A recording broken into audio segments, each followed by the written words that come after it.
मेरा नाम तस्कीन ख़ान है और मैंने यूपीएससी सिविल सर्विसेज 2022 की परीक्षा में 736वीं रैंक हासिल की है। एक सेकेंड। हाँ, एक चीज़ मुझे सॉरी पूछनी है, आप सबको विजिबल है सब कुछ और आप सब कुछ सुन पा रहे हैं? हेलो सुमन मिश्रा, हेलो युवराज ठाकुर जी, लोकेश जी, हेलो। अस्सलाम वालेकुम डिजिटल आईएएस। आप सब सुन पा रहे हैं क्या? ठीक है, thank you sir, thank you so much. तो मैं शुरू करती हूँ। एक बार और मैं अपना परिचय दे देती हूँ। हम लोगों का फॉर्मेट ये रहेगा कि हम लोगों ने आपके द्वारा जो कॉमनली आस्क्ड क्वेश्चंस हैं वो हम लोगों ने कंपाइल कर लिए हैं। तो वो सारी चीज़ें मैंने क्वेश्चन आंसर फॉर्मेट में कर ली हैं। तो पहले मैं वो क्वेश्चंस टैकल करूँगी और उसके बाद जब उन क्वेश्चंस को हम टैकल कर लेंगे फिर हम वन बाय वन आपके डाउट्स लेंगे, ठीक है? तो मेरा नाम तस्कीन खान है और मैंने यूपीएससी सिविल सर्विसेज 2022 में 736वीं रैंक हासिल की है। और अपने परिचय का अगर मैं बताऊं तो मैंने अपनी स्टार्टिंग की एजुकेशन जो है वो केंद्रीय विद्यालय ऑर्डिनेंस फैक्ट्री से की है 12वीं तक, और उसके बाद मैं डीबीएस पीजी कॉलेज में पढ़ी हूँ और फिर 2019 से मैंने अपनी प्रिपरेशन स्टार्ट कर दी थी।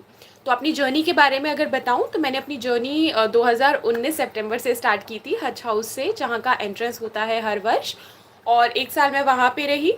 उसके बाद मैंने जामिया मिलिया का एंट्रेंस क्वालिफाई किया, फिर मैंने काफ़ी सारे स्टेट पीसीएस दिए जिसमें मेरा यूपी पीसीएस का इंटरव्यू तक कॉल आया था, पर मेरा मेन सिलेक्शन नहीं हो पाया था।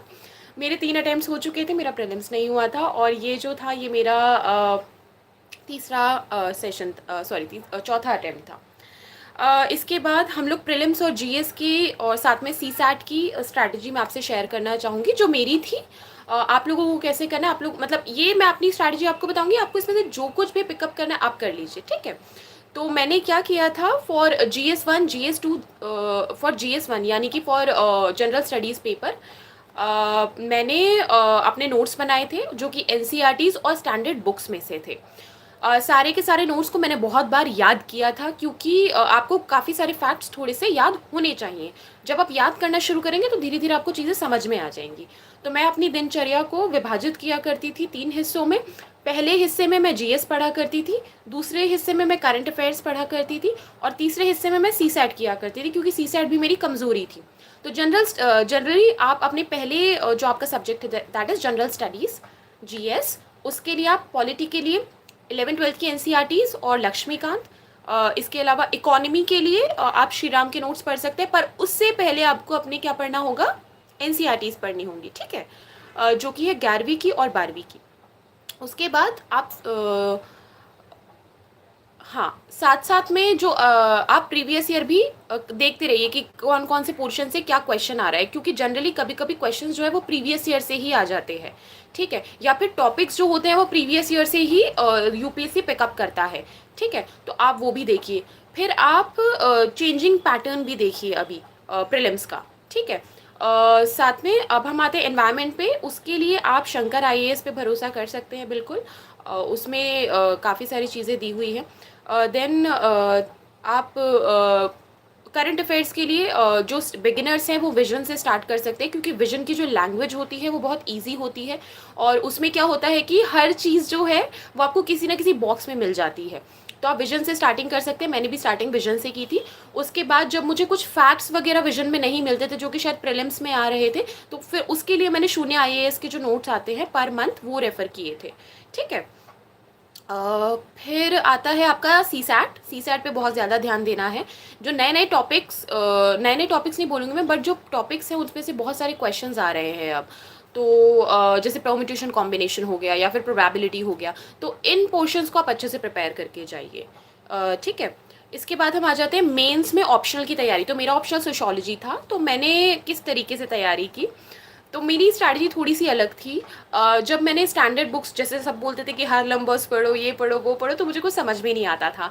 तो मैंने स्टार्ट किया यूट्यूब लेक्चर्स से। तो मैंने स्लीपी क्लासेस के एक एक लेक्चर देखना शुरू किया। तो मैंने स्टार्टिंग के चैप्टर के लेक्चर्स देखे थे, तो मुझे लगा कि ये थोड़ा समझ में आ रहा है। फिर मैंने मेरे लिए ईज़ी ये रहा कि मैं अलग अलग जगहों से सोर्सेज इकट्ठा करूँ। तो मैंने कुछ चीज़ें महापात्रा सर के नोट से उठाई, कुछ चीज़ें मैंने नितिन सांगवान से उठाई, कुछ चीज़ें मैंने जनरली गूगल करके रिसर्च पेपर्स से उठाई, कुछ चीज़ें मैंने इग्नू के मटेरियल से उठाई।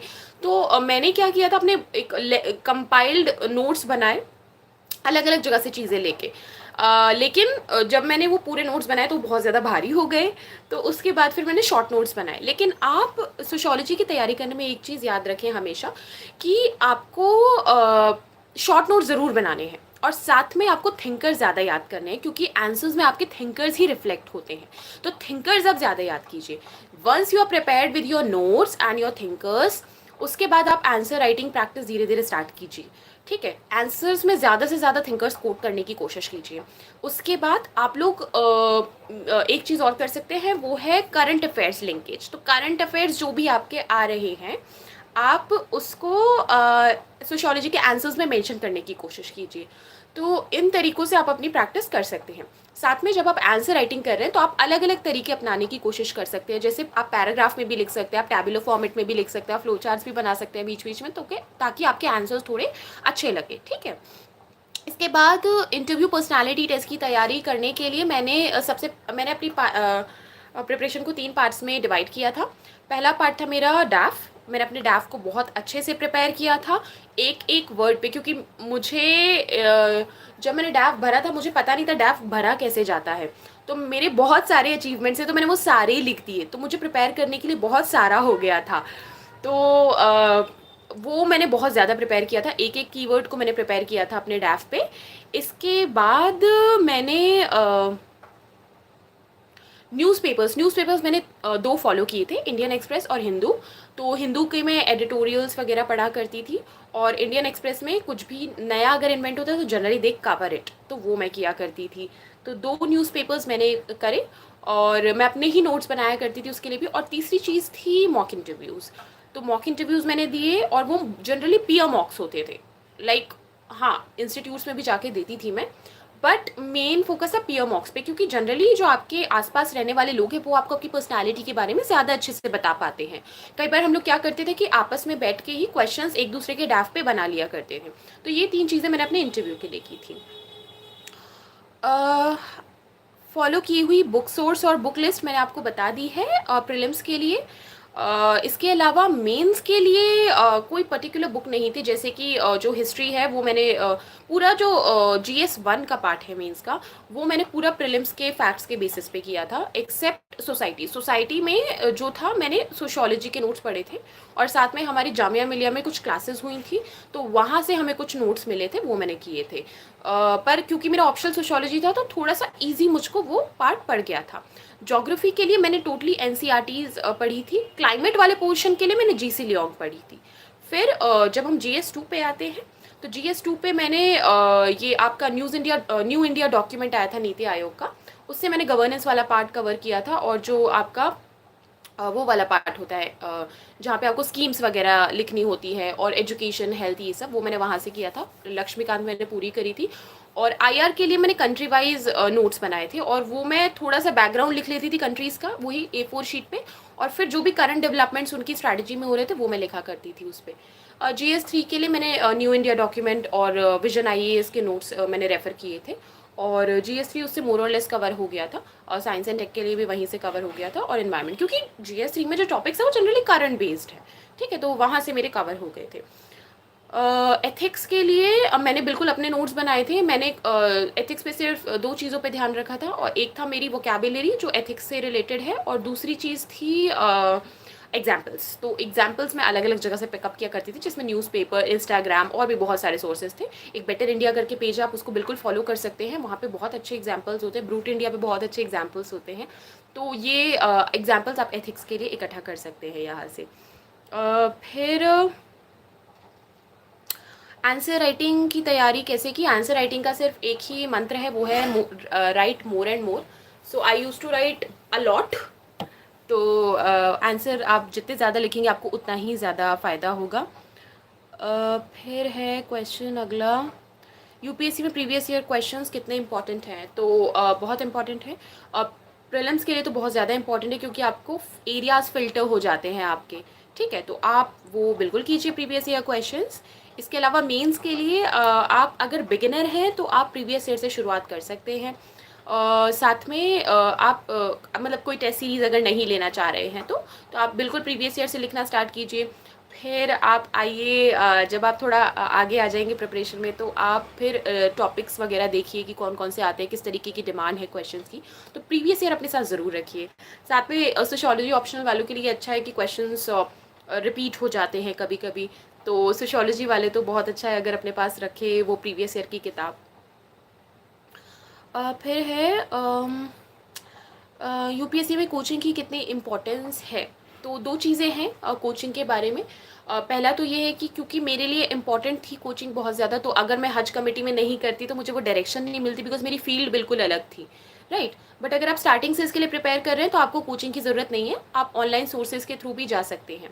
मेरा कोचिंग के बारे में ये ओपिनियन है कि आपको जो एक माहौल चाहिए होता है शायद पढ़ने के लिए, जो शायद आपको घर में नहीं मिल पाता है, वो आपको वहाँ पे मिल जाता है। जैसे जब मैं हज कमेटी में थी तो वहाँ पे बहुत कॉम्पिटिटिव माहौल था, वहाँ पे लगातार हमारे टेस्ट कंडक्ट हुआ करते थे, तो हमको फीलिंग आती थी कि हाँ ठीक है, वी आर डूइंग यूपीएससी।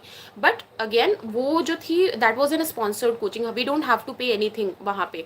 तो इस तरीके की संस्थाएं भी हैं जो काम कर रही हैं आजकल, बहुत सारी संस्थाएं जो हैं उन्होंने अपने फ्री कोचिंग प्रोग्राम्स भी चलाए हैं, आप उसके थ्रू भी जा सकते हैं।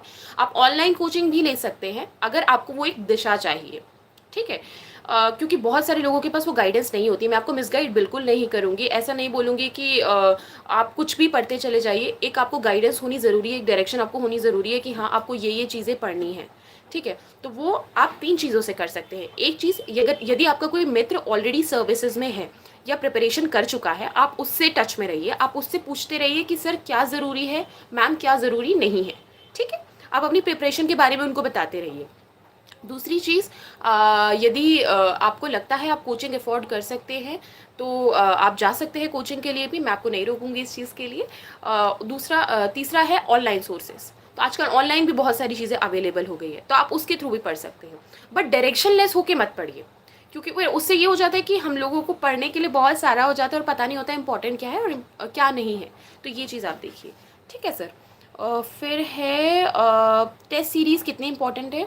तो प्रीलिम्स के लिए टेस्ट सीरीज़ जो है वो आपको ये तो नहीं बताती कि एग्ज़ाम में क्या आएगा, पर आपको वहाँ पे 2 घंटे बैठने के लिए प्रिपेयर करती हैं, जो कि बहुत इंपॉर्टेंट है अपने आप में। आपका दिमाग जो है वो एमसीक्यू फॉर्मेट में चलने लगता है, ठीक है। तो टेस्ट सीरीज़ आप लगाइए, बिल्कुल लगाइए।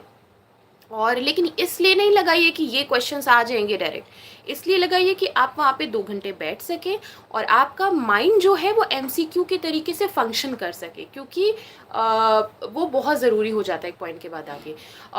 इसके अलावा अगर आप टेस्ट सीरीज़ के थ्रू नहीं भी जाना चाहते तो आप प्रीवियस ईयर उठा लीजिए और प्रीवियस ईयर आप सॉल्व करिए, ठीक है। रोज़ एक सॉल्व कर लिया, बट प्रीवियस ईयर ज़रूर सॉल्व कीजिए, ठीक है। और अपने आप को वहाँ बैठने के लिए प्रिपेयर कीजिए और मार्क्स पे मत जाइए, क्योंकि ऐसा भी होता है कि जिनके मार्क्स बहुत कम आते हैं वो वहाँ पे एक्सेप्शनली स्कोर कर देते हैं या फिर वो लोग कट ऑफ को पार कर जाते हैं, ठीक है। तो आप मार्क्स पे बिल्कुल मत जाइए, बस अपने आप को 2 चीज़ों के लिए प्रिपेयर कीजिए। Your mind should work in the MCQ pattern, and secondly you should be able to sit over there for 2 hours. और वहाँ पे आप बिल्कुल भी ऐसे ना फील कर रहे हो कि आपको कुछ आता नहीं है या आपका माइंड नहीं फंक्शन कर रहा है। तो अपने आप को वो 9 से 11 वाले फेज़ में अपने आप को प्रिपेयर करने की कोशिश कीजिए, 9 से 11:30 सॉरी। फिर आप आ जाइए एनसीआर, ओके एनसीईआरटी क्वेश्चंस है अब। तो यूपीएससी में एनसीईआरटीज़ बहुत इंपॉर्टेंट है, मैंने आपको ऑलरेडी बता दिया। जो आपकी फाउंडेशन है वो एनसीईआरटी से ही बनती है, ठीक है। तो आप एनसीईआरटी ज़रूर पढ़िए। फिर है ओल्ड पढ़े या न्यू पढ़े, कैसे पढ़े। तो मैं जेन्युइनली बताऊंगी, मैंने दोनों पढ़ी थी। और क्योंकि मुझे स्टार्टिंग में पता नहीं था कि किसमें क्या कंटेंट है, तो जनरली इंसान सब पढ़ लेता है। तो मैंने हज हाउस में जाने के बाद पहले अपनी जो क्लासेस होती थी उसके बाद मैंने अपने न्यू एनसीईआरटी से नोट्स अपडेट किए। उसके बाद मुझे लग रहा था कि टेस्ट सीरीज़ में बहुत सारे ऐसे क्वेश्चंस आ रहे हैं जो कि मुझे नहीं आ रहे हैं। तो मैं फिर ओल्ड एनसीईआरटीज़ भी मैंने पढ़ ली और इसमें से जो फैक्ट्स हुआ करते थे वो मैं जो एडिशनल फैक्ट्स थे वो मैंने लिख लिए। पर फिर बहुत नोट्स बहुत ज़्यादा बल्की हो गए। पर क्योंकि मेरी जो याद करने की क्षमता है वो थोड़ी ज़्यादा है, तो मेरे लिए वो इतना ज़्यादा हैवी नहीं गया। पर ये है कि आप कोई भी नई भी पढ़ सकते हैं, पुरानी भी पढ़ सकते हैं, बट आपको एनसीईआरटीज़ पढ़नी ज़रूर है। ठीक है। मैंने तो दोनों पढ़ी थी, लेकिन आप लोग मुझे लगता है कि नई वाले पे अगर ज़्यादा रिलाई करेंगे तो भी हो जाएगा, क्योंकि हिस्ट्री जनरली सेम रहती है, ठीक है। मतलब चीज़ें जो स्टैटिक है वो तो स्टैटिक ही है ना, चाहे वो न्यू में हो चाहे वो ओल्ड में हो। तो आप कोई भी जो आपको कंफर्टेबल जा रहा है, गो फॉर दैट, ठीक है। और हाँ, इस चीज़ में मत पढ़िए कि टेस्ट सीरीज में ये क्वेश्चन आ रहे हैं तो मुझे ये भी कवर करना है, ये भी कवर करना है, ये यहाँ से होगा, ये वहाँ से होगा। यूपीएससी में कई बार ऐसे क्वेश्चन आ जाते हैं जो कहीं से भी कवर नहीं हो पाते हैं, और आपको कभी कभी सोर्सेज भी पता नहीं लग पाते। जैसे क्वेश्चन आया था पिछले से पिछले साल, उसका सोर्स जो था वो एक ऐसी किताब थी जिसमें 6,000 पन्ने थे, हिस्ट्री मेडिवल मिडिवल के लिए। तो अब उस एक क्वेश्चन के लिए आप वो किताब तो नहीं पढ़ सकते ना, तो अपने सोर्स बहुत ज़्यादा लिमिटेड रखिए और उन्हीं को आप बार बार पढ़ते रहिए, ठीक है। फिर है कितने साल की करंट अफेयर्स पढ़ने चाहिए। तो जब जब जागो तब सवेरा, अभी से करंट अफेयर्स पढ़ना शुरू करो, अभी से सवेरा हो जाएगा, कोई पीछे जाने की ज़रूरत नहीं है आपको। देखिए, जिस साल का आप प्रीलिम्स देने वाले हैं, तो उस साल की तैयारी अगर आप आज से भी शुरू करना चाह रहे हैं तो वो हो जाएगी, लेकिन डोंट गो बैक, ठीक है। अभी क्या होगा, आप उस सर्कल में रहेंगे कि हाँ ठीक है, अभी मैगजीन जून का आ रहा है, मैं जून का कर लूँगा, फिर मेरा जुलाई का आएगा, जुलाई का कर लूँगा, ठीक है। न्यूज़पेपर भी आज से ही पढ़ना शुरू कर दीजिए आप, ठीक है। फिर जब आप एंड में जाएंगे, अगर आपको लग रहा है कि, क्योंकि न्यूज़ जनरली रिपीट होती है, अगर आपको लग रहा है आपका कुछ छूट गया है तो जस्ट एक कंपाइल्ड वर्जन आता है हर करंट अफेयर्स का at the end of the year, आप उसको एक बार गो थ्रू कर लीजिए। मैक्सिमम टॉपिक्स उसमें कवर हुए होंगे, आपको ये सेटिस्फैक्शन रहेगा that you have covered it. उसके अलावा आप लोग अपनी ये रेगुलर प्रिपरेशन रखिए, ठीक है। तो करंट अफेयर्स के लिए क्या है, द ओनली वन थिंग कि आप अभी से भी पढ़ना शुरू करेंगे तब भी हो जाएगा, news is getting repeated, right. Newspaper बहुत ज़्यादा इम्पॉर्टेंट है करंट अफेयर के लिए, और ऐसा बोला जाता है कि प्री के लिए इंडियन एक्सप्रेस जो है वो काफ़ी ज़्यादा फैक्ट्स कवर करता है, तो आप उसको बिल्कुल रेफ़र कर सकते हैं। और अगर न्यूज़पेपर पढ़ने में थोड़ा सा ड्राउजी फील हो रहा है तो कोई भी बहुत सारे गूगल पे अगर आप साइट्स पे जाएंगे तो वो रेगुलर न्यूज़पेपर आपका कवर करते हैं, उससे रिलेटेड फैक्ट्स भी वो आपके सर्च करके रखते हैं, तो आप उसको भी फॉलो कर सकते हैं। जैसे कुछ साल पहले इनसाइट्स का बहुत ज़्यादा ट्रेंड चला था कि इनसाइट्स जो है वो हर चीज़ कवर करता है, रोज़ के करंट अफेयर्स, रोज़ की रिसर्च उस पर, तो आप वो भी कर सकते हैं वो। लेकिन ये होता है कि जब आप न्यूज़पेपर पढ़ते हैं ना, तो आपकी जो एनालिटिकल थिंकिंग है वो भी डेवलप होती है, और आपको सिर्फ प्री तो क्वालिफाई नहीं करना है, मेंस आपकी मेन स्ट्रगल है, तो आप अपने आप को दोनों लेवल के लिए तैयार करें। पहले अपनी समझने की क्षमता बढ़ाएं और उसके बाद फिर याद भी करते रहें साथ साथ में। न्यूज़पेपर कैसे पढ़ें, तो मैं सबसे पहले फ्रंट पेज पढ़ती थी, और उसमें जो भी चीज़ें होती थी, जो भी घटनाएं हुई हैं वो सब पता लग जाती थी। उसके बाद मैं सिटी वाला पेज जो है वो भी पढ़ती थी, क्योंकि मुझे एथिक्स के लिए एग्जाम्पल्स इकट्ठे करने होते थे। तो मैं न्यूज़पेपर को जनरली 1 से 1.5 घंटा देती थी, बट वो वर्दी लगता था मुझे, क्योंकि जनरली वो मेरा सोने का टाइम होता था जब मैं पढ़ती थी, दिन में पढ़ती थी मैं जनरली 2 से 3 बजे के बीच में।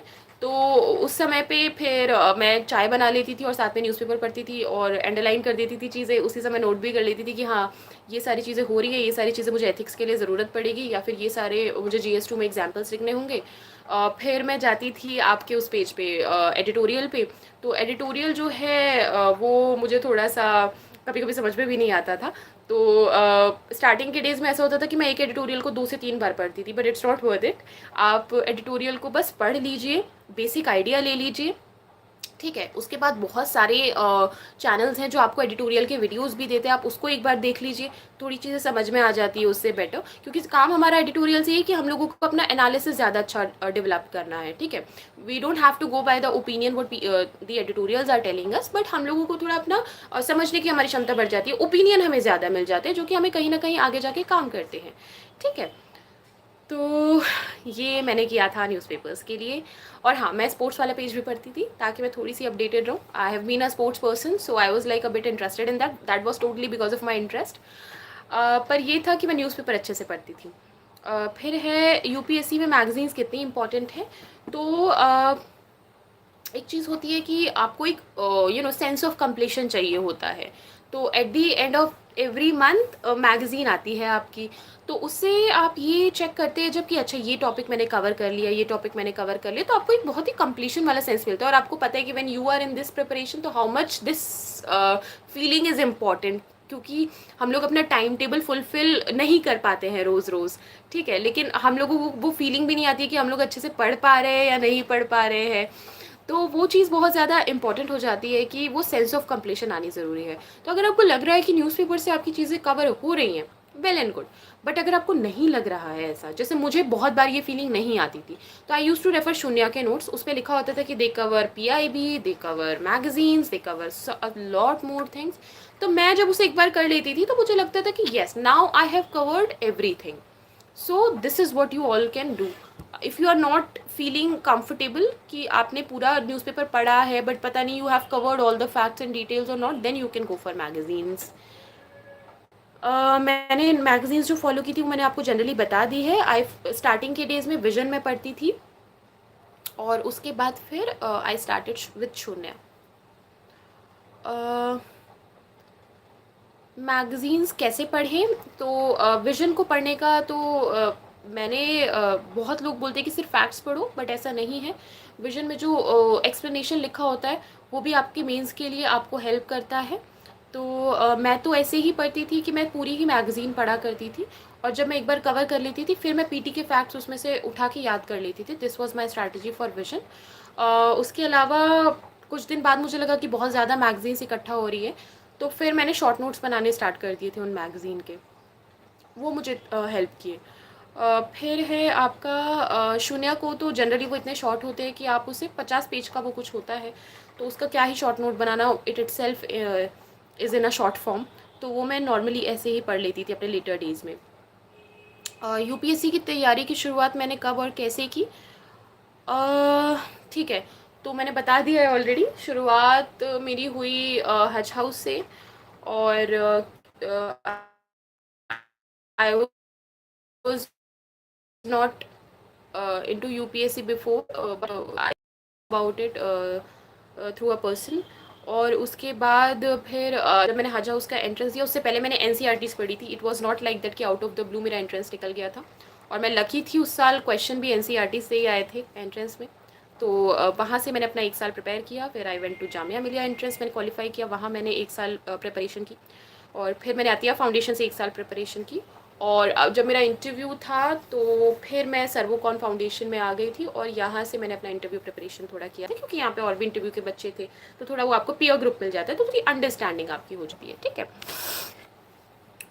फिर है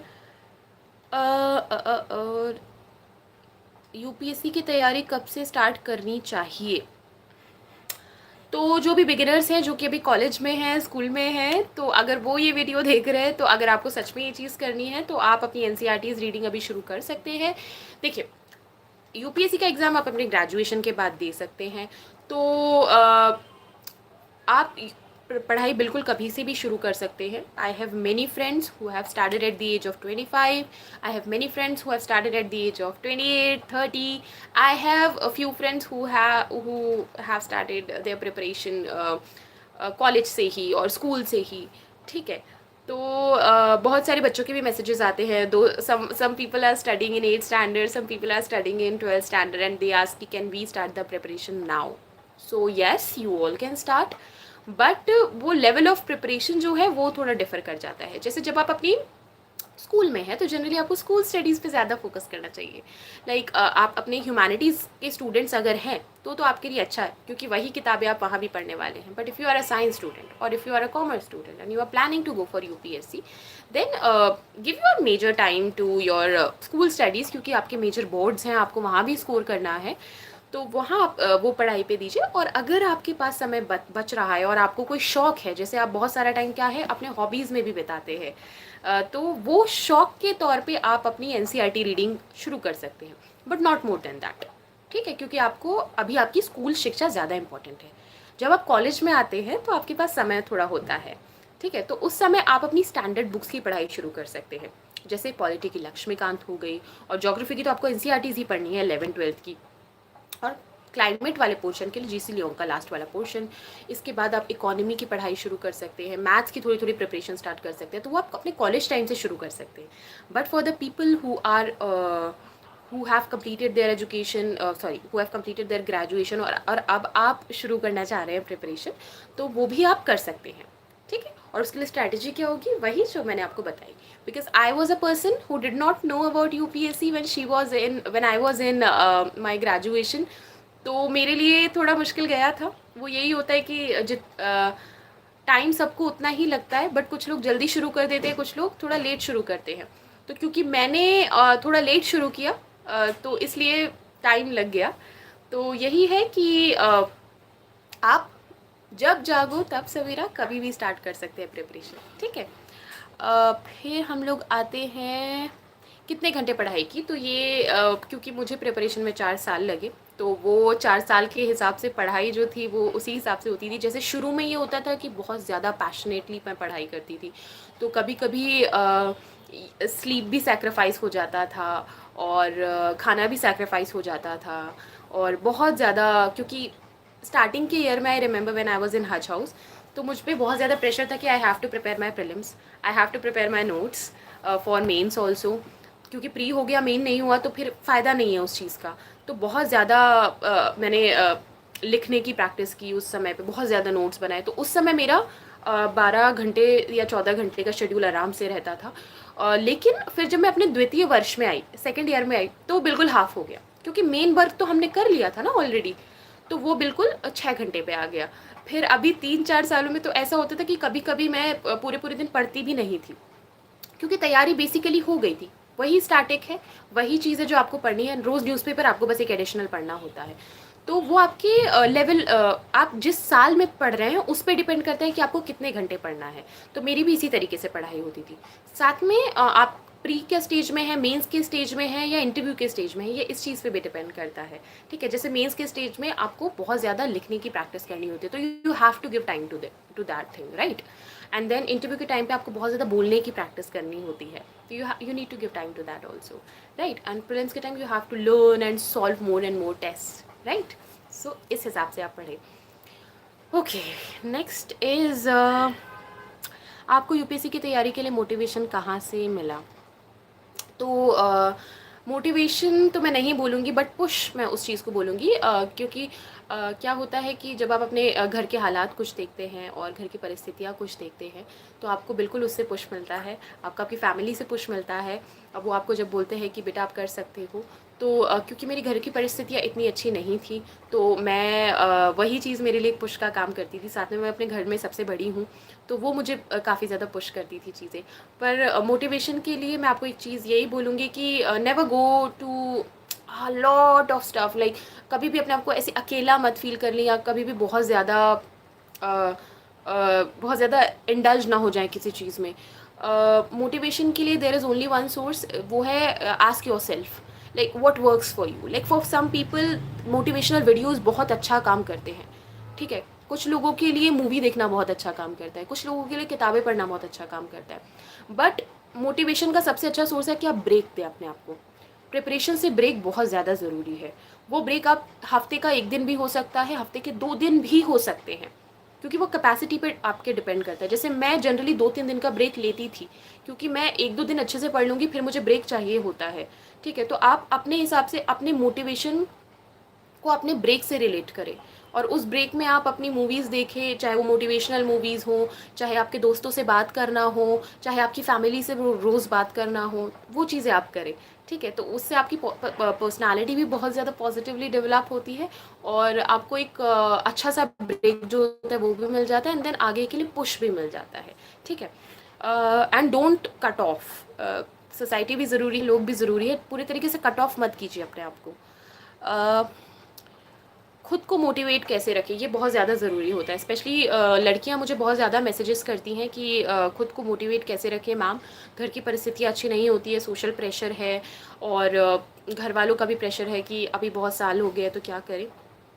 तो बहुत सारे लोग बोलते हैं कि just remember how you started और what you are going through, this all will work in a positive direction, but it doesn't work, it did not work with me.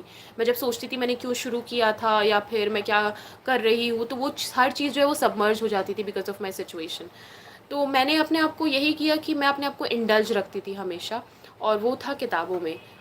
Books have always been a very source to me, source of inspiration and source of like push जिसे बोलते हैं वो रहा है, और वो हमेशा मेरी यूपीएससी की किताबें रही है।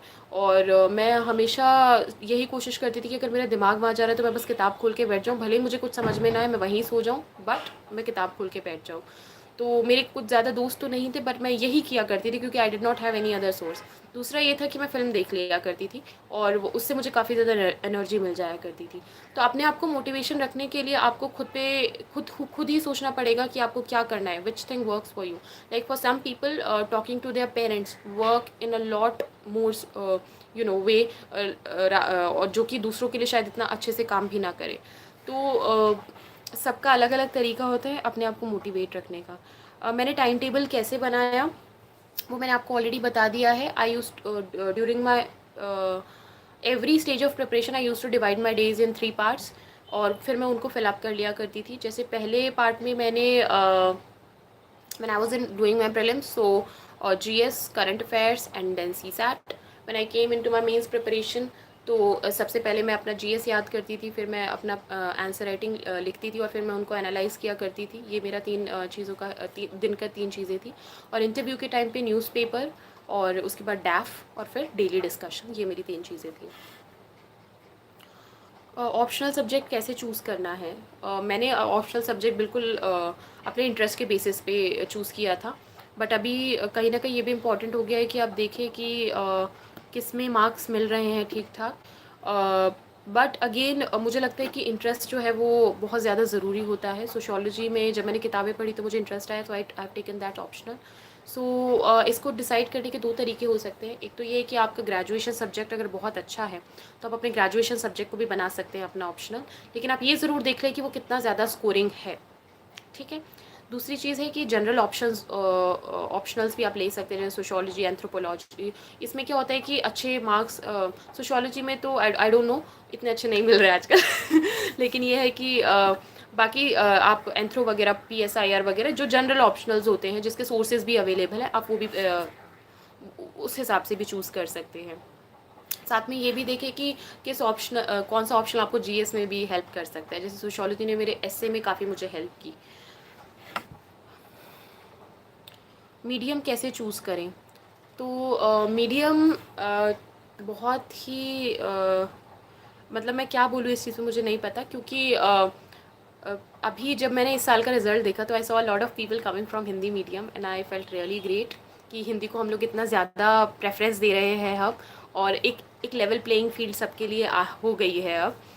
फिर इस साल का जब मैंने प्रीलिम्स देखा तो बहुत सारे एस्पिरेंट्स ने मुझे मैसेजेस किए कि हिंदी मीडियम वालों के साथ थोड़ा सा उन्हें समझ में नहीं आ पाया पेपर। तो ये है कि आप जिस लैंग्वेज के साथ कंफर्टेबल हैं आप वही चूज़ कीजिए। और कई बार ये होता है कि हम लोग बाकी सारे फैक्टर्स से मोटिवेट हो जाते हैं कि यार पता नहीं हिंदी में स्कोर कर पाएंगे या नहीं कर पाएंगे, तो इंग्लिश ले लेते हैं। पर यूपीएससी जो है वो समझने का खेल है सारा, तो आप समझने पे ज़्यादा ध्यान दीजिए। और समझने के लिए वही है कि language should not be the barrier. और आप बहुत सारे लोग मराठी मीडियम से भी लिखते हैं, बहुत सारे लोग मलयालम मीडियम से भी लिखते हैं, आप हिंदी मीडियम से भी लिख सकते हैं बिल्कुल। तो कोई लैंग्वेज बैरियर नहीं है, बट आपको समझ में आनी चाहिए चीज़ें, ठीक है। फिर यूपीएससी की तैयारी के लिए सोशल मीडिया का यूज़ कैसे करें? ओके, तो मैं इंस्टाग्राम यूज़ करती थी अपनी प्रिपरेशन के दौरान, और कोई मैंने सोशल साइट नहीं यूज़ की। और वो इंस्टाग्राम पे मैं काफ़ी सारी गवर्नमेंट साइट्स को फॉलो करती थी, और बेटर इंडिया पेज हो गया, ब्रूट हो गया, इन सारी चीज़ों को फॉलो करती थी ताकि मुझे एग्जाम्पल्स मिल सके। और साथ में बहुत ही जो मेरे नॉर्मल कुछ 2-3 फ्रेंड्स थे, those who are like those who are preparing for the same thing, तो I use to talk to them sometimes for the preparation related matters. तो यूपीएससी की प्रिपरेशन के लिए आप बिल्कुल सोशल मीडिया को इस्तेमाल कर सकते हैं। अगर आप इंस्टाग्राम यूज़ कर रहे हैं तो आप उसको बिल्कुल एग्जाम्पल्स वहाँ से कलेक्ट कर सकते हैं, साइट्स आप फॉलो कर सकते हैं बहुत सारी। कई बार ऐसी चीज़ें आपको याद हो जाती है पिक्चर्स देख के। टेलीग्राम का आप इस्तेमाल कर सकते हैं, टेलीग्राम पे आजकल हर चीज़ अवेलेबल हो गई है, बहुत सारे सोर्सेज अवेलेबल हो गए हैं, तो टेलीग्राम का आप इस्तेमाल कर सकते हैं। तो ये कर सकते हैं आप। उसके बाद है यूपीएससी की तैयारी ऑनलाइन करनी चाहिए या offline? Totally depends on you. If you feel आपको बिल्कुल कंफर्टेबल है, आप अपने घर पे बैठ के या फिर कहीं पे भी आइसोलेशन बैठ के ऑनलाइन आप पढ़ाई कर सकते हैं, गो for that. if you feel you need a sort of environment so that you can get a push towards the preparation, you can go for offline preparation also. जैसे बहुत सारे लोग मैं देखती हूँ कि ORN में सिर्फ इसलिए आते हैं ताकि उनको वो माहौल मिल सके पढ़ाई का. बहुत सारे लोग कोचिंग भी इसलिए ज्वाइन करते हैं ताकि उनको वो पढ़ाई के लिए पुश मिल सके, राइट.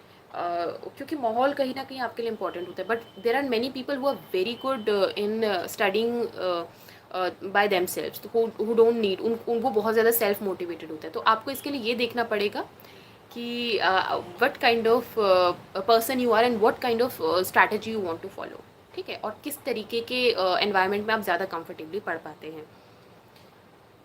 यूपीएससी की तैयारी के लिए दिल्ली आना ज़रूरी है? बिल्कुल नहीं. दिल्ली मैं आई थी when I was in Jamia, और जामिया में आपको फील नहीं आता कि आप दिल्ली में या कहीं और है. तो ऐसा बिल्कुल नहीं है कि आपको दिल्ली आने की ज़रूरत है. आप कहीं से भी यूपीएससी की प्रिपरेशन कर सकते हैं. ऑनलाइन सोर्सेज अवेलेबल हैं, ठीक है, बहुत सारी चीज़ें हर जगह अवेलेबल होगी. दिल्ली आने की ज़रूरत नहीं है. सिलेबस समझ नहीं आता तो क्या करें? नहीं आएगा समझ में तो मैं अपना एक्सपीरियंस शेयर करती हूँ. मैंने जब सिलेबस पढ़ा था, सब लोग बोलते थे कि शुरुआत सिलेबस से करो, सिलेबस से करो. नहीं समझ में आया था मुझको भी. फिर मैंने अपनी एनसीईआरटी रीडिंग स्टार्ट की. फिर मुझे पता चला पार्लियामेंट क्या होता है, एग्जीक्यूटिव क्या होता है, जुडिशरी क्या होती है, ये सारी चीज़ें. फिर मैंने वहाँ जाके सिलेबस में देखा तो तब मुझे लग रहा था कि हाँ अब चीज़ें कवर हो रही है, ठीक है. तो जब आप first time you need to have that first time reading NCERTs की रीडिंग आप एक बार कर रहे हैं ना, तो आपको सिलेबस की टर्मिनोलॉजीज एक्चुअली समझ में आ जाएगी, और वो समझना ज़रूरी है ताकि आप चीज़ों को आगे समझ सकें, ठीक है. तो सिलेबस शुरू में समझ में नहीं आएगा, बट हमेशा उसे अपने पास रखिए, ठीक है सर. फिर है मैप्स के लिए क्या करना है. मैप्स समझ में नहीं आते हैं तो कुछ नहीं करना है. जो आपकी कोई भी मैप जो आपने लिया हुआ है, when you are reading geography पढ़िए और बस मार्क कर लीजिए, और कुछ नहीं. पढ़िए, मार्क कर लीजिए मैप में ही, ठीक है. फिर जब आपने एक चैप्टर कंप्लीट कर लिया और मार्किंग सारी कर ली है, तो उसे एक बार याद कर लीजिए, देख लीजिए चीज़ें कि कौन सी चीज़ कहाँ पर है, ठीक है. बस इतना ही कर लीजिए. Just be in a sort of regular preparation कि हाँ अभी ये याद कर लिया है, फिर ये याद कर लिया है, ठीक है. और first learn it and then उसे मैप्स के लिए just have that pictorial memory, ठीक है. फिर है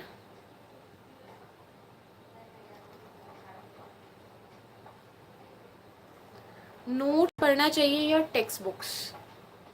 सो it depends. For example pre के लिए टेक्स्ट बुक्स पढ़नी ज़रूरी हैं, उसके बाद आप अपने नोट्स निकालिए. ऑप्शनल के लिए आपको बहुत जगह पे कंपाइल्ड नोट्स भी मिल जाते हैं, तो आप नोट्स ऑप्शनल के लिए पढ़ सकते हैं. मेंस के लिए भी आपको नोट्स मिल जाते हैं, तो आप बिल्कुल नोट्स रेफ़र कर सकते हैं, क्योंकि कोई चीज़ आपको बनी बनाई मिल रही है, ऑलरेडी आपके पॉइंट्स वहाँ पे इकट्ठे हुए हैं, तो you can go for that also. तो बिल्कुल आप अगर आपको चीज़ें समझ में आ रही है तो आप नोट्स बिल्कुल इजीली रेफ़र कर सकते हैं, क्योंकि वहाँ पे आपको क्या करना है, याद करके सिर्फ लिखनी है चीज़ें, ठीक है. फिर है नोट्स कैसे बनाएं. तो मैंने क्या किया था, मैंने पहले अपने बल्कि नोट्स जो मैंने बनाए थे, जो मैं हर चीज़ लिख लिया करती थी, तो उसके मैंने शॉर्ट नोट्स तैयार किए थे. और उस नोट्स को तैयार करने के लिए मैं सिर्फ कीवर्ड्स वहाँ पे लिख लिया करती थी, फ्लो चार्ट्स बना लिया करती थी, और जनरली एक टारगेट रखती थी कि 2 से 3 पेजेस में बस ये नोट्स हो जाए पूरे. फिर है रिविज़न कैसे करें. ओके. तो revision is a very hectic job. बहुत मुश्किल होता है रिवाइज़ करना, बट ये है कि आप स्लॉट्स में रिविज़न करें. जैसे कि आपने आधा घंटा you have set in your mind कि I have to complete this much of portion, then 1 घंटा I have to complete this much of portion, then I will take a break और आई विल ईट चिप्स और anything, right, और I will go out. So in this way you can plan your revision strategy. But किसी किसी दिन अगर पढ़ने का बहुत ज़्यादा मूड हो रहा है, तो और अगर आपको लग रहा है कि बहुत वन गो में आप बहुत ज़्यादा रिवाइज कर सकते, then go for that, right. पढ़ा हुआ याद कैसे रखें. ओके. सो मुझे ये दिक्कत होती थी, तो मैं क्या करती थी कि I use to use sticky notes. मैं उस पर लिख लिया करती थी चीज़ें, साथ में मैं बार बार अपने नोट्स को पलट पलट के देखती रहती थी, ताकि मुझे एक पिक्टोरियल मेमोरी हो जाए कि किस पेज पे मैंने क्या लिखा हुआ है, ताकि मुझे एटलीस्ट चीज़ें याद रहें. तो मैं ये चीज़ें किया करती थी, चीज़ें जो माइंड मैप्स होते हैं, और वो माइंड मैप्स ऐसे नहीं थे कि मैं कुछ ऑलरेडी बना रही हूँ और फिर उसको यूज़ कर रही हूँ। मैं अपने नोट्स के ही माइंड मैप्स बनाया करती थी और देख लिया करती थी कि हाँ ये चीज़ यहाँ लिखी हुई है तो ये चीज़ मुझे इतनी आसानी से याद हो जा रही है, या ये चीज़ मैंने ग्रीन कलर के स्टिकी नोट पे लिखी थी, ये चीज़ मैंने ब्लू कलर पे लिखी थी, या ये चीज़ मैंने इस कलर से हाईलाइट की थी। तो वो धीरे धीरे चीज़ें होती हैं, एकदम से तो याद नहीं होती हैं चीज़ें। जब आप 5-6 बार चीज़ों को पढ़ लेते हैं उसके बाद ही आपको वो चीज़ याद होती है। प्लान भी रखना चाहिए या नहीं? Okay, plan B is very important, let me tell you all, क्योंकि मुझे जनरली प्रॉब्लम और स्ट्रेस इसीलिए होती थी because I never had any plan B. मुझे लगता था कि अगर ये नहीं हुआ देन व्हाट।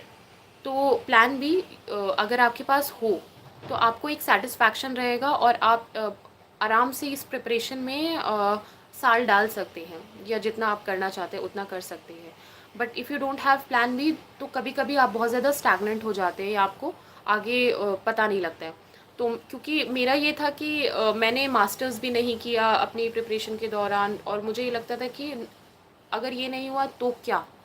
तो आप बिल्कुल कुछ, क्योंकि ये बहुत ही ज़्यादा अनप्रडिक्टेबिलिटी वाला गेम है, तो प्लान भी होना ज़रूरी है। I am saying this, please have something in your hand and then go for it.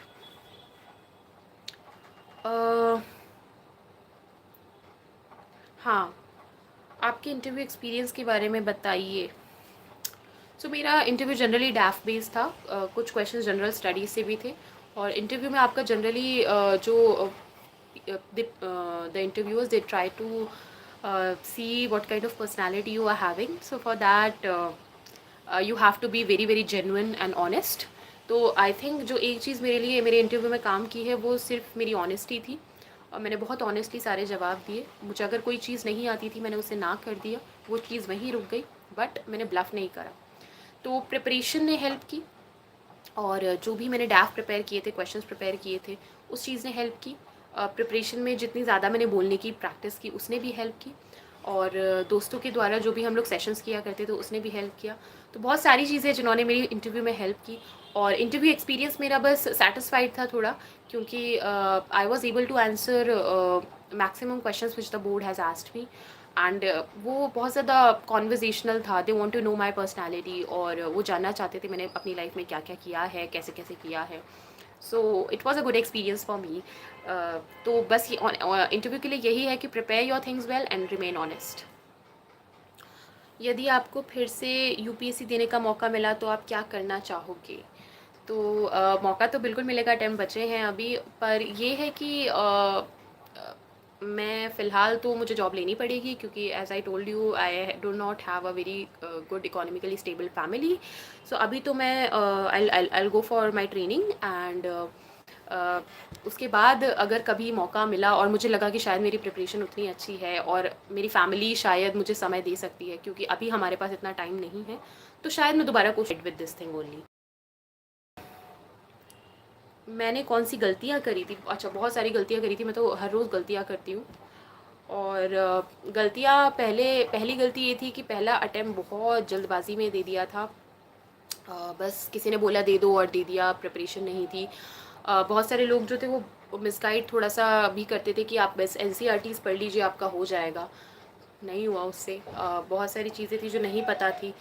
तो पहली गलती ये है कि आप अच्छे से प्रिपेयर करके ही अटेम्प्ट दें, अपने अटेम्प्ट वेस्ट ना करें, क्योंकि यू डोंट नो आपको अटेम्प्ट की ज़रूरत कब पड़नी चाहिए। दूसरी गलती थी सीसैट को इक्वल अटेंशन ना देना, तो वो मैंने अपने दूसरे अटेम्प्ट में की। जीएस में मैंने बहुत ध्यान दिया, बहुत अच्छा स्कोर आया, बट सीसैट में काफ़ी कम स्कोर था, मैं बता भी नहीं सकती कितना था। तो सीसैट पे मेरा काफ़ी कम स्कोर था, तो वो मुझको इशू हुआ। उसके अलावा उसके बाद फिर तो सीसैट पे ध्यान दें, ये मेरी दूसरी गलती थी। सॉरी, सीसैट पे ध्यान ना देना, ये मेरी दूसरी गलती थी। और फिर हाँ, जब मैंने तीसरा अटेम्प्ट दिया तो मैंने पीवाईक्यू पे इतना ध्यान नहीं दिया, तो पीवाईक्यू पे भी ध्यान दीजिए। तो ये कुछ गलतियाँ हैं जिनसे मैंने काफ़ी कुछ सीखा। फिर है यूपीएससी ही क्यों सेलेक्ट किया? तो ऐसा नहीं था कि यूपीएससी सेलेक्ट किया था। आई वॉज प्रिपेयरिंग फॉर, मेरा यही थॉट था कि मुझे गवर्नमेंट जॉब्स के लिए प्रिपेयर करना है, और side by side I was preparing for this also.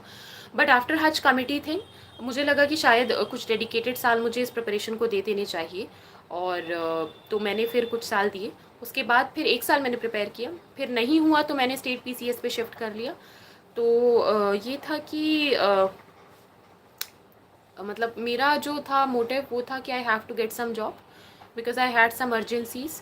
तो वो चीज़ नहीं हो पा रही थी। तो बहुत सारी चीज़ें मैंने ट्राई की। मैं ये नहीं बोलूँगी कि मैं बिल्कुल पागल थी इसके लिए और मैं यही चीज़ कर रही थी। मैंने स्टेट पीसीएस भी ट्राई किया, बहुत सारे एग्ज़ाम्स ट्राई किए, और फिर फाइनली जाके यूपीएससी ही निकला।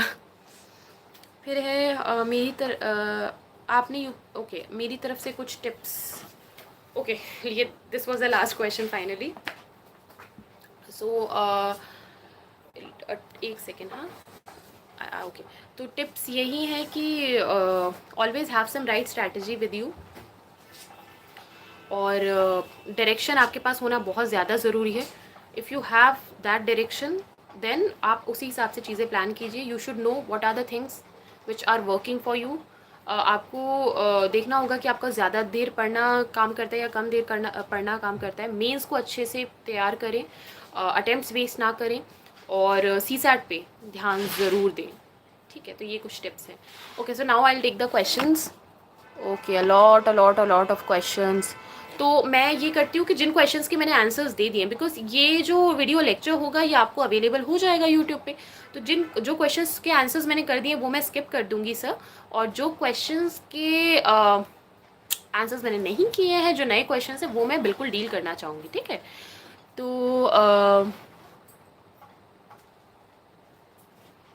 ओके, बिगिनर्स के लिए क्या स्ट्रैटेजी है, तो ये चीज़ मैंने डील कर ली है ऑलरेडी, और मैंने ये क्लास वाइज बताई है कि अगर आप स्कूल में हैं तो कैसे कर सकते हैं, कॉलेज में हैं तो कैसे कर सकते हैं। पर यही है कि बिगिनर्स जो हैं, आप ये समझ के चलिए कि आपको टाइम तो देना पड़ेगा। ऐसा नहीं हो जाएगा कि अचानक से चीज़ें होने लग जाएंगी। बहुत सारे लोग बोलते हैं कि we just studied for 1 month और 2 मंथ और हो गया। नो, आप प्लीज़ ध्यान रखिए, डोंट गेट मिसगाइडेड। नहीं होता है ऐसे, आपको साल देना पड़ता है, क्योंकि बहुत सारी चीज़ें यूपीएससी ऐसे थोड़ी कि आप बस चीज़ें खा लेंगे और बस हो जाएंगी चीज़ें। टाइम देना पड़ता है, लर्न करनी पड़ती हैं चीज़ें, समझनी पड़ती हैं चीज़ें, तभी होता है। और अगर चीज़ें समझ में नहीं आती है तो नहीं होता है, ये चीज़ बिल्कुल क्लियर है। बहुत सारे लोग बोल रहे हैं कि तुक्का हो गया है प्रीलिम्स, बहुत सारी चीज़ें जो ऐसे ही हो जाती है, नहीं होती है। तुक्का मारने के लिए भी you need to have something in back of your mind. ठीक है, तो don't get misguided. First of all beginners, आपको मैं ये बोल रही हूँ। और दूसरी चीज़, follow the genuine strategy which works for you, right. Sources अपने लिमिटेड रखिए, उन्हीं चीज़ों को बार बार पढ़िए। If notes work for you तो नोट्स निकाल लीजिए, नोट्स को जितना पढ़ सकते हैं, जितना रट सकते हैं रटिए रटिए रटिए, पढ़िए, और have a time table. Phase wise manner में अपनी प्रिपरेशन कीजिए। How to analyse the syllabus.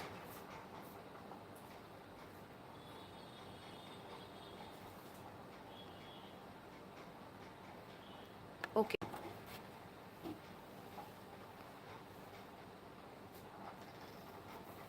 Okay okay okay okay तो सिलेबस कैसे एनालाइज करें, तो पहले आप अपने स्टैंडर्ड बुक्स पढ़िए और सिलेबस साइड बाय साइड रखिए। उसके बाद आप सारी चीज़ों को धीरे धीरे सिलेबस से कनेक्ट करके पढ़ते रहिए। तो यही है कि first of all know the vocabulary of the syllabus, और उसके लिए आपको बेसिक एनसीईआरटी रीडिंग होनी ज़रूरी है। तो एक आपका बेस तो होना ज़रूरी है, उसके बाद ही आप आगे पढ़ सकते हैं। फिर है अगर इंटरव्यू में हमारे पास कोई अचीवमेंट्स नहीं है तो फिर क्या। मैम मेरे स्कूल टाइम में मैंने किसी भी इवेंट वगैरह में पार्टिसिपेट नहीं किया, तो अब क्या करूँ। देखिए तुषार जी,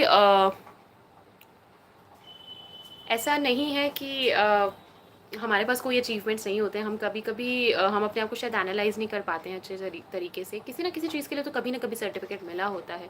नहीं भी है कोई अचीवमेंट तो हम लोग रोज़मर्रा की ज़िंदगी में कुछ ना कुछ तो अच्छा करते ही हैं। कुछ हमारी अच्छी हॉबीज़ होती हैं, कुछ हमें अच्छा देखना पसंद होता है, हमें बहुत सारी किताबें पढ़नी होती है। कोई अचीवमेंट नहीं भी है तो आप उसे खाली छोड़ना चाहें तो छोड़ सकते हैं, ऐसी कोई नेसेसिटी नहीं है। बट जनरली कुछ ना कुछ तो होता है, लाइक कभी ना कभी आप स्कूल में टॉपर रहे होते हैं, किसी क्लास में टॉपर रहे होते हैं, या किसी क्लास में मॉनिटर बने होते हैं, कभी हाउस कैप्टन बने होते हैं, नहीं बने होते ठीक है, लेकिन कभी आप कोई स्टोरी कंपटीशन जीते होते हैं, आप कभी कुछ अच्छी कविताएं लिख के लोगों को आपने प्रसन्न किया होता है। तो कुछ ना कुछ तो ऐसा यूनिक आपके बारे में ज़रूर होता है। आपको फोटोग्राफी करना पसंद है, आप अपनी हॉबीज़ में वो सब लिख सकते हैं। तो there is no necessity that you should have certain sort of achievements, right. तो आप अपनी हॉबीज़ अच्छे से डेवलप कीजिए, that is enough. Hindi medium के लिए प्लान, ओके। सो बिकॉज़ मेरा तो हिंदी मीडियम नहीं था, तो मैं शायद इतने अच्छे तरीके से ना बता पाऊँ, बट बहुत सारे यूट्यूब वीडियोज़ हैं जो आप देख सकते हैं इस चीज़ के लिए। How to deal with failures, 3 बार प्रीलिम्स नहीं निकल रहा है। Same thing happened with me, but ये था कि मैंने फिर अपना थोड़ा डाइवर्सिफाई कर दी थी दिशा चीज़ें। दिशा त्रिपाठी जी का क्वेश्चन है ये। तो मैंने क्या किया था, मैं और भी चीज़ों पे ध्यान देने लगी थी, जैसे कि बाकी सारे स्टेट पीसीएस हो गए, बाकी गवर्नमेंट एग्जाम्स हो गए, because I never had any plan B. So नहीं निकल रहा है प्रीलिम्स, तो प्लान बी पे काम कीजिए, साथ साथ मास्टर्स कर लीजिए या फिर कोई भी चीज़ कर लीजिए, और स्टेट पीसीएस भी देते रहिए, और भी जो कॉन्करेंस में एग्जाम्स है वो भी देते रहिए, क्योंकि आप इतना टाइम तो ऑब्वियसली इसको नहीं दे सकते हैं। जी जी, ये सारी चीज़ें मैंने कवर कर ली हैं। So I guess I have covered everything.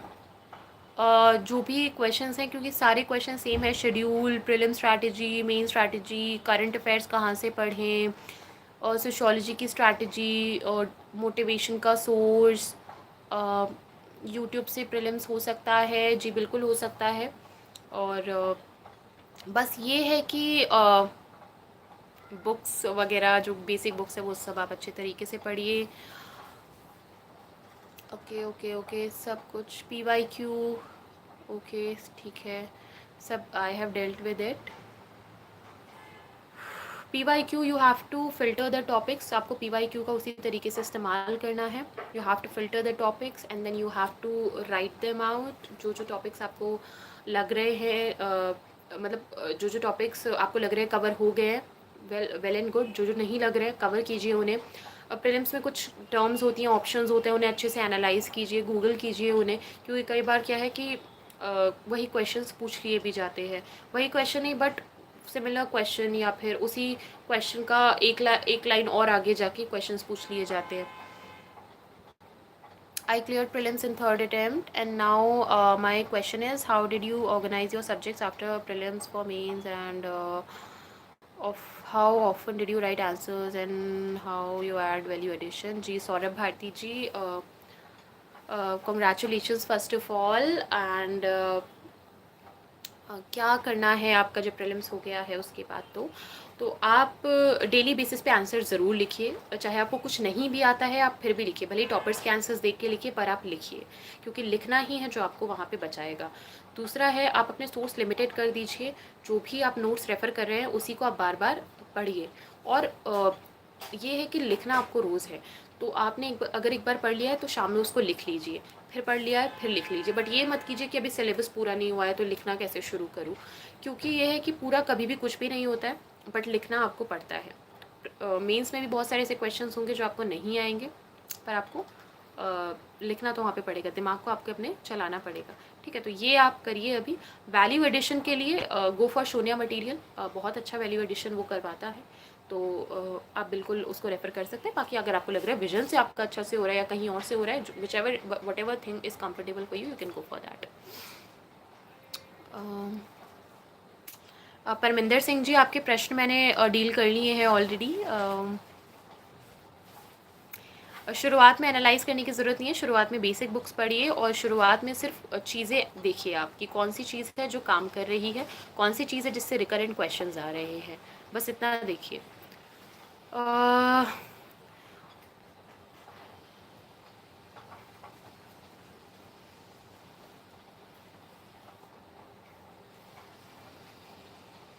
How to deal with this changing pattern of prelims? Okay, so you are lucky कि you come to know this year कि अच्छा prelims का pattern change हुआ, और अगर आपने नहीं दिया है इस साल तो अगले साल आप काम कर सकते हो उस चीज़ पे। पर ये है कि चेंज हमें नहीं पता है कि अगले साल क्या आने वाला है, बट हमें अपना बेसिक मटेरियल तैयार रखना है। तो trust your basic material, trust your static, trust the current affairs, do the same thing, just see की ऑप्शंस जो है वो अब थोड़े ट्रिकी आ रहे हैं, तो अब थोड़ी सी ज़्यादा मेहनत करनी है लर्न करने पे, चीज़ें फैक्ट्स याद करने पे, ठीक है। तो चेंजिंग पैटर्न को आप कैसे डील करें, एक ही तरीका है, trust what ever you have done, जो अभी तक आप करते आए हैं, जो चीज़ें आप याद कर रहे हैं, जो चीज़ें आप डील कर रहे हैं, वही चीज़ें याद करिए, वही चीज़ें आगे भी करते रहिए, क्योंकि चीज़ें सेम हैं, बस पूछने का तरीका बदल गया है, ठीक है। Vision notes for environment are enough, या शंकर नोट पढ़ना पड़ेगा? कोई भी नोट्स पढ़िए, कोई भी नोट्स पढ़िए, बस समझना आप अच्छे से रखिए अपना, ठीक है sir. Ranjana Tripathi ji, how to deal with the failures, 3 बार नहीं हुआ, I am so sorry Ranjana, I know बहुत मुश्किल होता है, नहीं होता है जब, तो एक ही चीज़ अपने ध्यान में रखिए कि अभी अगर ये 3 बार नहीं हो रहा है तो अब मैं कैसे दूसरी चीज़ें ट्राई करूँ, क्योंकि प्रेशर हमारे ऊपर थोड़ा ज़्यादा होता है, as a girl I can understand you. तो स्टेट पीसीएस दीजिए, कोई भी दूसरा एग्ज़ाम दीजिए, और अगर आपको लग रहा है कि सिर्फ इसी चीज़ पे नहीं लग के रह सकते, तो पहले have something in your hand, plan B एक थोड़ा रखिए, मास्टर्स कर लीजिए, कुछ कर लीजिए साइड बाय साइड, ताकि आपको ऐसा रहे कि ऐसा होता है ना कि हम लोगों को ये होता है कि व्हेन वी गिव यूपीएससी ना, तो हमें लगता है कि हम मेहनत तो बहुत कर रहे हैं बट हमें आउटकम नहीं मिल रहा है, we don't get any certificate कि हम लोगों ने इतना पढ़ा या हम लोगों को कोई डिग्री मिल रही है पढ़ने से। तो ये है कि साइड बाय साइड कुछ ना कुछ करते रहिए। मोहम्मद जाहिद जी, आपके बहुत सारे क्वेश्चंस हैं और सारे questions I have dealt. Optional के आंसर्स जीएस से कैसे डिफरेंट होते हैं, तो मेरा सोशियोलॉजी था तो मैंने थिंकर्स मेंशन किए थे तो वो डिफरेंट हो गए। फिर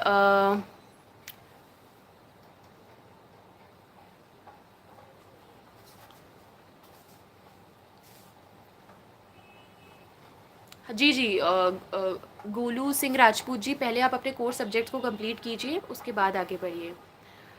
आप तेजस मानी जी, आप अभी बीए एमएस में हैं और आप प्रिपरेशन स्टार्ट करने का सोच रहे हैं, तो वही तरीका है सर प्रिपरेशन स्टार्ट करने का। सबसे पहले आप बेसिक किताबें अपनी पूरी कीजिए, उसके बाद धीरे धीरे करके आगे बढ़िए, ठीक है। तो बेसिक किताबें पढ़िए, सिलेबस एनालाइज कीजिए, न्यूज़पेपर्स रोज़ पढ़िए, सीसैट पे ध्यान दीजिए।